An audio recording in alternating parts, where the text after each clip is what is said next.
Quando chegou o dia do Pentecostes, encontravam-se todos reunidos no mesmo lugar.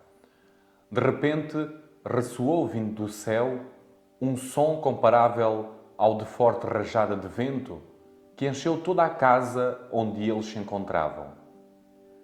Viram então aparecer umas línguas à maneira de fogo que se iam dividindo e pousou uma sobre cada um deles. Todos ficaram cheios do Espírito Santo e começaram a falar outras línguas conforme o Espírito lhes inspirava que se exprimissem. Ora, residia em Jerusalém judeus piedosos, provenientes de todas as nações que há debaixo do céu.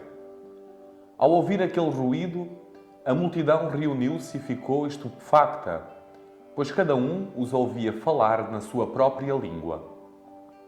Atônitos e maravilhados diziam: Mas esses que estão a falar não são todos galileus? Que se passa então para que cada um de nós os ouça falar na nossa língua materna? Partos, medos, elamitas, habitantes da Mesopotâmia, da Judeia e da Capadócia, do Ponto e da Ásia, da Frígia e da Panfília, do Egito e das regiões da Líbia cirenaica, colonos de Roma, judeus e prosélitos, cretenses e árabes, ouvimos-los anunciar nas nossas línguas as maravilhas de Deus. Estavam todos assombrados e, sem saber o que pensar, diziam uns aos outros: Que significa isto? Outros, por sua vez, diziam troçando: Estão cheios de vinho doce. De pé, com os 11, Pedro ergueu a voz e dirigiu-lhes então estas palavras: Homens da Judeia e todos vós que residis em Jerusalém, ficai sabendo isto e prestai atenção às minhas palavras. Não, estes homens não estão embriagados como imaginais, pois apenas vamos na terceira hora do dia. Mas tudo isto é a realização do que disse o profeta Joel. Nos últimos dias, diz o Senhor, derramarei o meu espírito sobre toda a criatura. Os vossos filhos e as vossas filhas hão de profetizar, os vossos jovens terão visões e os vossos velhos terão sonhos. Certamente, sobre os meus servos e as minhas servas, derramarei o meu espírito nesses dias e eles hão de profetizar. Farei ver prodígios em cima, no céu, e sinais embaixo, na terra: sangue, fogo e uma coluna de fumo. O sol será transformado em trevas e a lua em sangue, antes de vir o dia do Senhor, grande e glorioso. E então, todo aquele que invocar o nome do Senhor será salvo. Homens de Israel, escutai estas palavras. Jesus de Nazaré, homem acreditado por Deus junto de vós, com milagres, prodígios e sinais que Deus realizou no meio de vós, por seu intermédio, como vós próprios sabeis, este, depois de entregue conforme o desígnio imutável e a previsão de Deus, vós o matastes, cravando na cruz pela mão de gente perversa. Mas Deus ressuscitou-o, libertando-o dos grilhões da morte, pois não era possível que ficasse sob o domínio da morte. Davi diz a seu respeito: Eu via constantemente o Senhor diante de mim, porque Ele está à minha direita, a fim de eu não vacilar.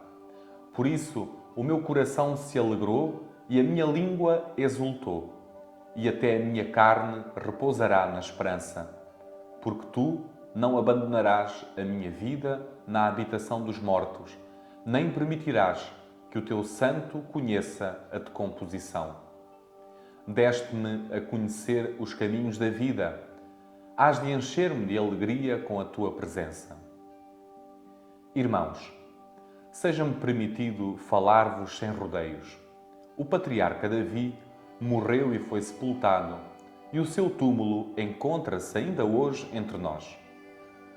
Mas como era profeta e sabia que Deus lhe prometera, sob juramento, que um dos descendentes do seu sangue havia de sentar-se no seu trono, viu e proclamou antecipadamente a ressurreição de Cristo por estas palavras: não foi abandonado na habitação dos mortos e a sua carne não conheceu a decomposição.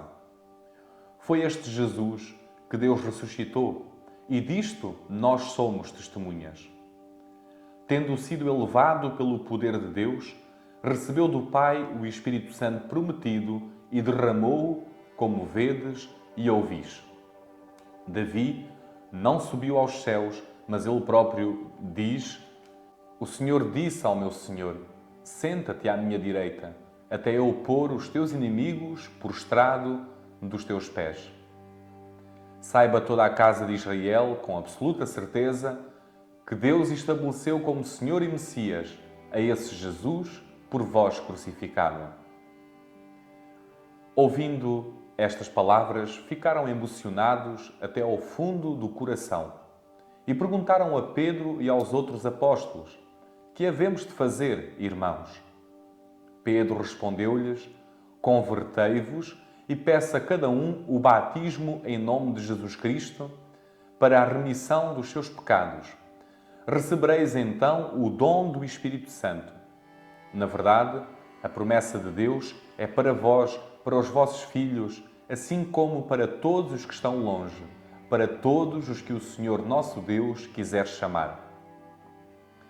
Com estas e muitas outras palavras, Pedro exortava-os e dizia-lhes: afastai-vos desta geração perversa. Os que aceitaram a sua palavra receberam o batismo. E naquele dia juntaram-se a eles cerca de 3.000 pessoas. Eram assíduos ao ensino dos apóstolos, à união fraterna, à fração do pão e às orações. Perante os inumeráveis prodígios e milagres realizados pelos apóstolos, o temor dominava todos os espíritos. Todos os crentes viviam unidos e possuíam tudo em comum. Vendiam terras e outros bens e distribuíam o dinheiro por todos, de acordo com as necessidades de cada um.